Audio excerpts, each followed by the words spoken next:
বজরঙ্গী ভাইজানের ছোট্ট মুন্নি এখন নায়িকা হতে যাচ্ছেন, কিন্তু তার সাথে এক অভিনেতা এমন কাণ্ড করলেন যা নিয়ে ক্ষিপ্ত হয়ে উঠেছে ভক্তরা।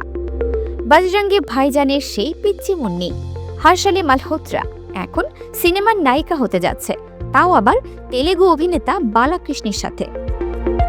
ভাব নিয়ে বালাকৃষ্ণ তো এন্ট্রি মারলেন, কিন্তু তিনি হর্ষালিকে যেভাবে স্পর্শ করলেন তা নিয়ে ক্ষিপ্ত হয়েছে পাবলিক।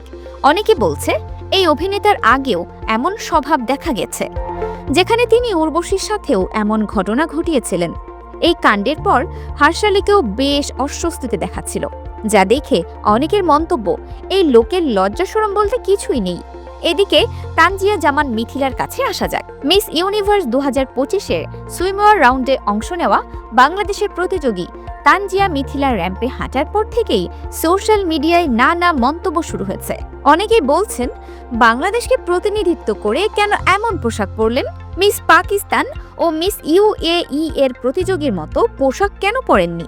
এই তর্কের মাঝে মিথিলা মুখ খুললেন। তিনি জানান, এত কিছু শিখেও যদি নিজের দেশের মানুষের থেকে প্রশংসা না পান তা খুবই কষ্টের। তিনি আরও বলেন, তিনি যদি বিকিনি না পরেন তাহলে টপ 30-তেই যেতে পারবেন না।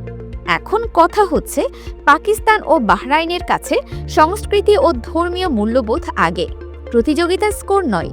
আর মিস ইউনিভার্স প্রতিষ্ঠানও বর্তমানে সাংস্কৃতিক বৈচিত্র্যকে সম্মান জানিয়ে এই ধরনের পোশাককে অনুমতি দেয়, কিন্তু স্ট্যান্ডার্ড স্কোরিং স্কেলে গ্ল্যামার, কনফিডেন্স ও ফিজিক্যাল প্রেজেন্টেশনের ক্ষেত্রে স্টাইলিশ সুইমওয়্যার প্রাধান্য পায়। তাই মিথিলার কথা যৌক্তিক, যদি বাংলাদেশকে টপ 30-তে আসলেই নিয়ে যেতে হয়।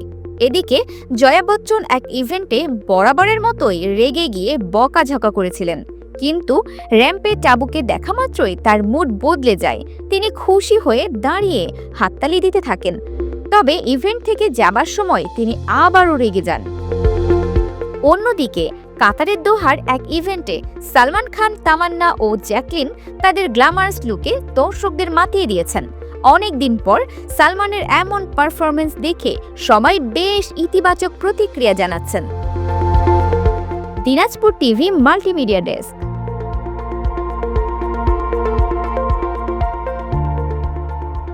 দিনাজপুর টিভি মানুষের জীবনের কথা বলে।